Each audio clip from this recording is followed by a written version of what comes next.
السلام عليكم طلاب الصف الرابع. درسنا اليوم هو تكملة لما تبقى من فصلنا الخاص بتكيفات الحيوانات والنباتات في الظروف البيئية تخص البيئة اليابسة أو البيئة المائية. درسنا اليوم هو ثالثا التكيف مع درجة الحرارة. حتى تتكيف الحيوانات أو النباتات لدرجة الحرارة لازم أنه تكون مستعدة تركيبيا في داخل أجسامها تراكيب معينة تساعدها على التكيف مع درجة الحرارة سواء ترتفع أو أن تنخفض. فنلاحظ هنا تكيفات للنباتات مقاومة ارتفاع درجة الحرارة. فأول نقطة عندها هي مثلا انزواء الثغور. انزواء الثغور يقصد بها أن تكون في حالة تخفي أو اندثار في بطن الخلايا سطح الورقة حتى تحاول تقلل من عملية النتح. النقطة الثانية توزيع الثغور على السطح السفلي للورقة. الثغور اللي موجودة على سطح الورقة راح تقل، راح تكون أغلبيتها على السطح السفلي للورقة. ليش هنا بهذه الحالة؟ حتى تقلل عملية النتح، لأن الثغور اللي موجودة على سطح الورقة عندما تتعرض إلى حرارة مباشرة وارتفاع درجة الحرارة راح تنفتح وراح تبدأ تطلع بخار الماء حتى تقلل من درجة حرارة الأنسجة النباتية، فلذلك يكون الثغور إلى الأسفل حتى تقل درجة الحرارة اللي ممكن تتعرض لها. النقطة الثالثة من التكيفات اللي نشوفها نبات الذرة تكتف أوراقه وتصبح أسطوانية. علل ليش؟ ممكن إنه نباتات الذرة أوراقها عندما ترتفع درجة الحرارة راح تبدأ تلتف وتصير أسطوانية حتى تقلل المساحة السطحية المعرضة للظروف البيئية الخارجية، وبالتالي راح تقلل عملية النتح، راح تقلل فقدان الماء. فإذا هاي كلها تكيفات لمقاومة ارتفاع درجة الحرارة فيما يخص النباتات. نجي على تكيفات للحيوانات لتغير درجة الحرارة سواء ترتفع أو تنخفض. النقطة الأولى الزواحف مثل العضايا والأفاعي تثبت في الشتاء وتنشط في الربيع. العضايا والأفاعي عندما تتعرض لدرجة الحرارة المنخفضة ايش راح يسوي؟ راح تدخل في مرحلة سبات حتى تقي نفسها انخفاض درجة الحرارة والموت. ونشوفها انه تنشط ايش وقت؟ في فصل الربيع عندما تبقى درجة الحرارة ملائمة لنموها وتكاثرها راح تبدأ تنشط وتطلع من الجحور اللي مختبئة بداخلها بالنسبة للعضايا والأفاعي. النقطة الثانية الكلاب تقوم بفتح فمها عند ارتفاع درجة الحرارة.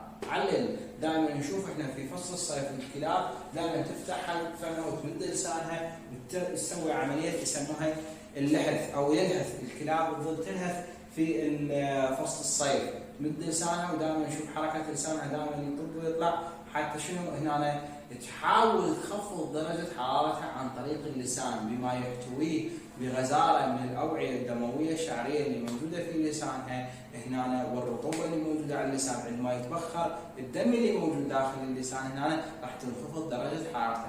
فإذا هنا راح يفقد كميات من الحرارة اللي يتعرض لها الكلب في فصل الصيف حتى يخفض درجة الحرارة. الكلاب من تركيبة جلدها انه ما عندها غدد عرقية بحيث يتعرق الكلب وبالتالي يفقد درجة الحرارة. هنا الكلاب راح يكون اعتمادها اعتماد تام عينا على عملية اللهث. نشوف الكلاب تلهث على شنو تخلص من درجة الحرارة وتفقدها، لذلك يفتح فمه ويمد لسانه حتى يفقد درجة الحرارة. زين.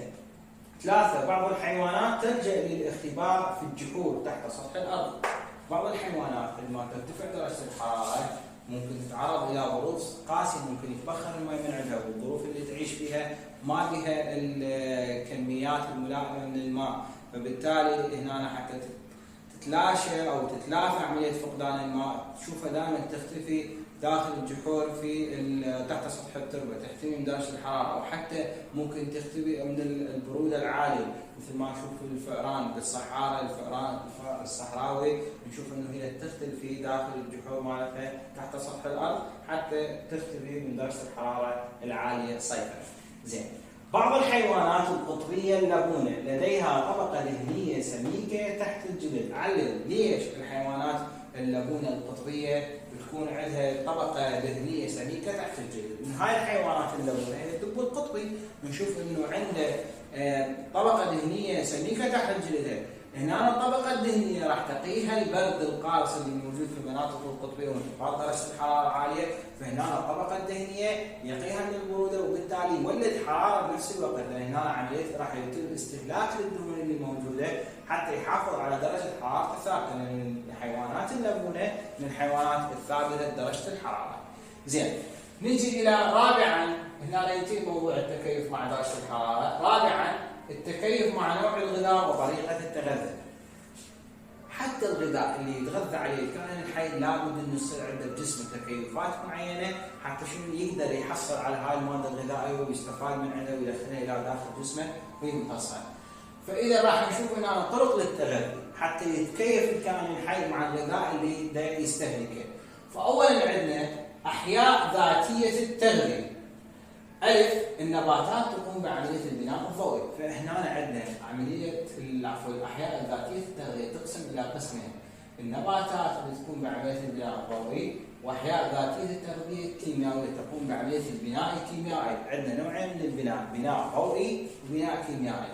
البناء الضوئي خاص بالنباتات، والبناء الكيميائي خاص بالبكتيريا، بكتيريا الحديد وبكتيريا الكبريت. اثنيناتهم راح يقومون بعمليه البناء الكيميائي، يتحصل على المواد الغذائيه او الطاقه بالنسبه للنباتات بالقيام بعمليه البناء الضوئي. راح تستفاد من المواد الاوليه من غاز ثاني الكربون اللي تحصلها من الجو، والH2O اللي تحصل عن طريق الجذور بامتصاصها، وفعل الطاقه الشمسيه اللي راح تستغلها بما موجود لديها من صبغات ضوئيه اللي هي صبغه الكلوروفيل الموجوده في داخل الورقه. راح تصنع الغذاء الماده العضويه تنتج عندنا اللي هي سكر الجلوكوز C6H12O6، اضافه الى ذلك نواتج اخرى من ناتج عمليه البناء الضوئي اللي هو 6 جزيئات ماء و6 جزيئات من غاز الاكسجين. فاذا هنا احياء ذاتيه التغذيه عندنا النباتات تستفاد من عمليه البناء الضوئي بتصنيع غذائها. احياء ذاتيه التغذيه ايضا عندنا كيميائيه اللي تقوم بعمليه البناء الكيميائي، اي تبني مركبات كيميائيه حتى تحصل على الطاقه من عندها. من هاي الكائنات اللي تقوم بهاي العمليه اللي هي البكتيريا الحديد وبكتيريا الكبريت. طيب، النوع الثاني اللي هي من طرق التغذيه احياء مختلفه التغذيه. بس احياء ذاتيه التغذيه خلصنا من عندنا اثنين، الف وباء. اما بالنسبه للاحياء المختلفه التغذيه غير ذاتيه التغذيه فهي لها تنوع عالي، انواع مختلفه هوايه. راح نتطرق الى نوع واحد اليوم، وان شاء الله بالدروس القادمه نكمل باقي الانواع. فمن الاحياء المختلفه التغذيه الغير ذاتيه التغذيه شبيهه تعتمد في غذائها بصوره مباشره او غير مباشره على الكائنات المنتجه على الغذاء مالتها. يعني الكائنات المتباينه التغذيه او المختلفه التغذيه راح تعتمد على كائنات اخرى في حصولها على غذاء، تستهلك الكائنات او تتغذى او تقتل او تفترس او تتطفل على كائنات اخرى وتبدي تاخذها اجسامها وانسجتها حتى تحصل على المواد الغذائيه الموجوده في داخل خلايا تلك اجسام الكائنات الحيه. فعندنا اول نوع من الكائنات المختلفه التغذيه او غير ذاتيه التغذيه هي الاحياء الرميه. ايش تشمل هاي؟ منو هي هاي الاحياء الرميه؟ البكتيريا والفطريات. شنو سبب التسميه بانه هي تكون رميه؟